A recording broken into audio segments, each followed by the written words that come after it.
할렐루야, 행복하십시오. 성령 충만하십시오. 요엘서 3장 1절부터 13절까지가 오늘 묵상 본문이죠. 그 가운데 1절 말씀을 제가 읽을게요. 보라, 그날 곧 내가 유다와 예루살렘 가운데에서 사로잡힌 자를 돌아오게 할 그때에. 방금 읽은 구절을 관찰해 보면 앞부분과 뒷부분에 이런 표현이 나옵니다. 그날, 또 하나는 그때.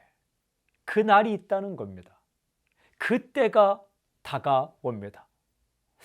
그날과 그때는 어떤 때입니까? 하나님의 때입니다. 하나님께서 정하시고 하나님께서 개입하시는 때. 어떨 때일까?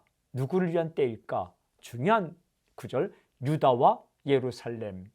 유다와 예루살렘은 누구를 가리키는가? 하나님의 백성을 가리킵니다. 1차적으로는 그 당시 하나님의 백성이며 영적으로는 하나님을 믿는 사람들을 가리킵니다. 바로 당신을 가리키는 거죠. 하나님께서는 이 하나님의 백성들을 위해서 어떤 때를 예비하시는가? 굉장히 중요한 구절. 내가 사로잡힌 자를 돌아오게 할 그때.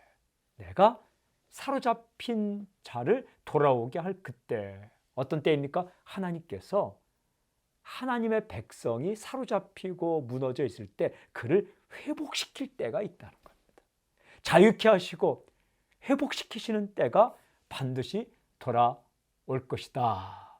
아멘. 오늘 메시지, 하나님은 마침내 자기 백성을 회복시키신다.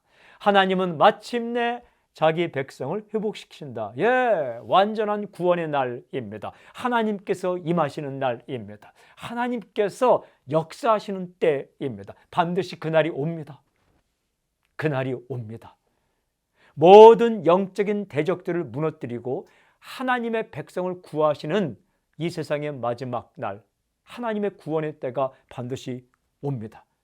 동시에 우리가 매일매일 삶 속에서 마침내 하나님께서 당신을 구하시고 당신을 회복시키시는 그 때가 있습니다. 하나님은 자기 백성을 모른 척하지 않습니다. 고아처럼 내버려 두지 않습니다. 잊지 않으십니다. 당신이 엎드릴 때 마침내 하나님께서 오셔서 당신의 삶 가운데 당신의 그 부분을 회복시키는 때가 옵니다. 잘 견디십시오. 그때가 있다. 하나님 반드시 내 삶에 역사하신다. 이 믿음을 가지고 잘 믿음으로 견디십시오. 마침내 오셔서 당신을 회복시키실 것입니다. 아멘. 오늘 적용기도 마침내 나를 회복시키실 하나님을 굳게 믿으며 잘 견디게 해 주십시오. 아멘. 하나님의 때, 하나님께 내 인생 가운데 역사하시는 때, 하나님께서 행동하시는 때가 있음을 믿고 오늘 어렵더라도 잘 견디게 해 주십시오. 예수님의 이름으로 기도합니다. 아멘.